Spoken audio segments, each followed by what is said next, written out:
Picture yourself. You're 8 years old. It's about 10:30 in the morning. You're at school and you're in the nurse's office because you're sick. The nurse calls your mom, but she's at work over an hour away. Dad's unreachable, and you just want to go home. Well, the nurse calls your neighbor who's on the emergency list, and she comes to get you. The neighbor picks you up from school and takes you home.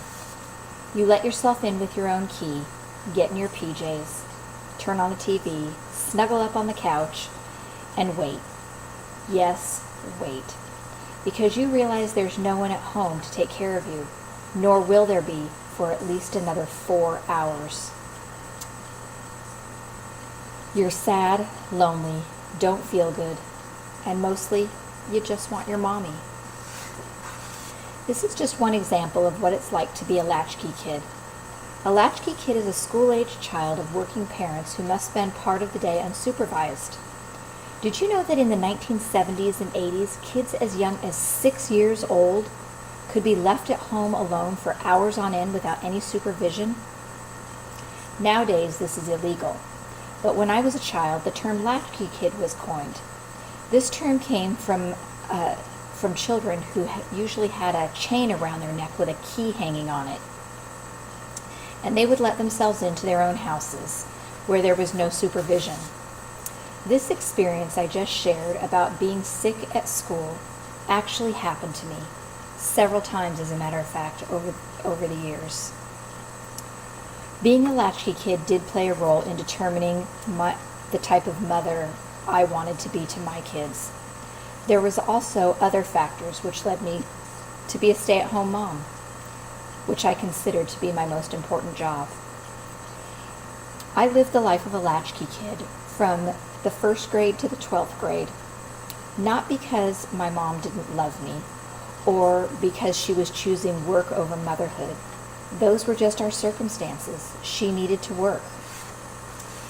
Even though I knew my mom loved me and loved me fiercely, she couldn't be home, so I came to understand the longing and loneliness associated with latchkey kid life. I also understand the necessity to have a parent home, especially a mom, to be with children in those after-school hours. Throughout the 26 years I was a stay-at-home mom, I reflected on my latchkey kid years, and I learned through multiple experiences why I needed it to be different for my children, and the significant impact that stay-at-home moms can have on children of all ages. As I explain why I chose to be a stay-at-home mom, I'll discuss the following. First is experiences I had during childhood and youth as a latchkey kid. Second, the substantial benefits of being a stay-at-home mom. And third, it's part of God's plan for women to raise a righteous posterity, to love, teach, and nurture their children. It's actually part of my divine role as a woman. Allow me to share a few experiences from my childhood and teenage years. Dr. George Glass says, quote, "Parents who grew up as latchkey kids have a great desire to give their own children what they didn't have growing up." End quote.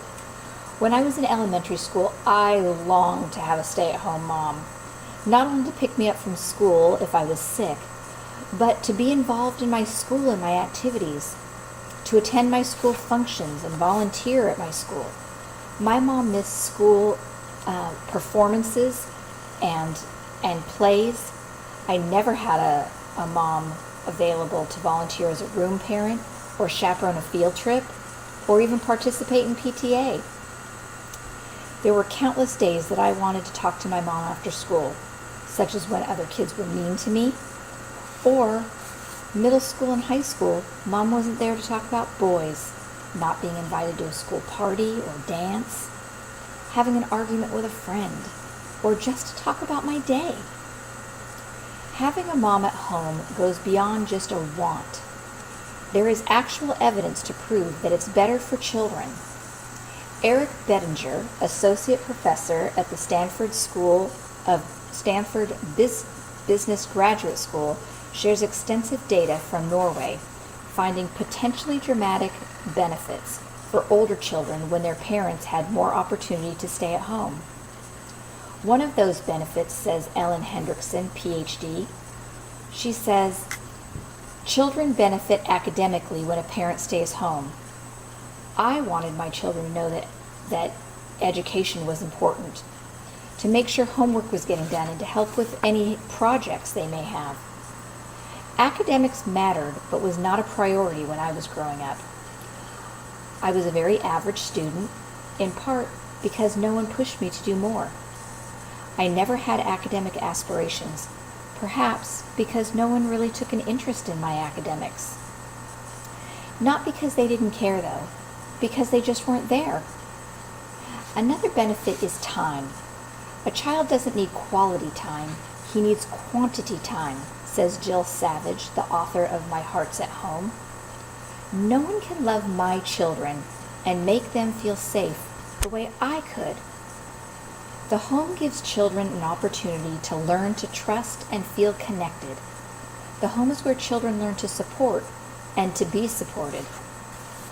In the first 3 years of a child's life, a baby's developing brain doubles in size, therefore creating memories, habits, and feelings which can impact them for the rest of their lives.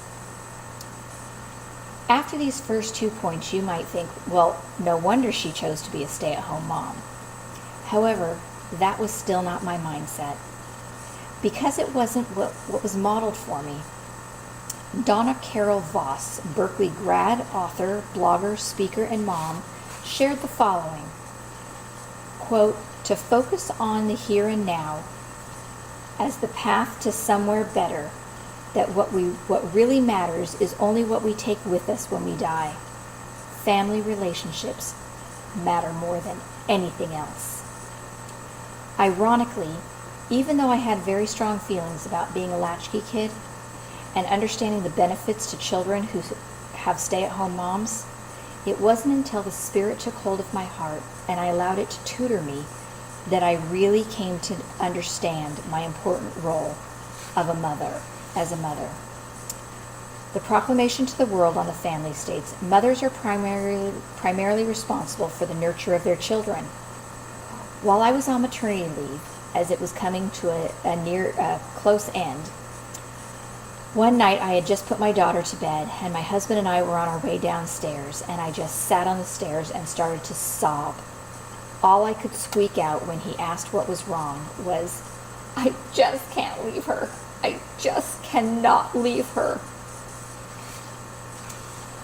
A mother's primary responsibility cannot be her children if she chooses to spend 8 hours or more each day away from them, whether working, volunteering, or any other activity. And that's exactly what the Spirit was speaking to me loud and clear. Rose Kennedy of the famous Kennedy family said this of motherhood, quote, I looked on child rearing not only as a work of love and duty, but as a profession that demanded the best that I could bring to it. The Lord's prophet stated it this way, parents have a sacred opportunity to rear their children in love and righteousness, to provide for their physical and spiritual needs, and to teach them to love and serve one another, observe the commandments of God, and be law-abiding citizens wherever they live. Because I believe in my sacred role as a woman and a mother, I know that no one could offer this to my children the way I could. Though it was a financial sacrifice, it was worth every bit. In conclusion, I submit that latchkey kids have probably always been around, with or without a title. And there are plenty of children who seem to grow up just fine, despite not having a stay-at-home mom. I'm an example of that. But for me, it became clear, almost from the first days of motherhood, the truthfulness of the statement by President David O. McKay, former president and prophet of the Church of Jesus Christ of Latter-day Saints, when he said, no other success can compensate for failure in the home. And for me, going out of the home to work and leaving someone else to care for my children would have been a failure. This is why I chose to be a stay-at-home mom, and it's been the greatest job I've ever had.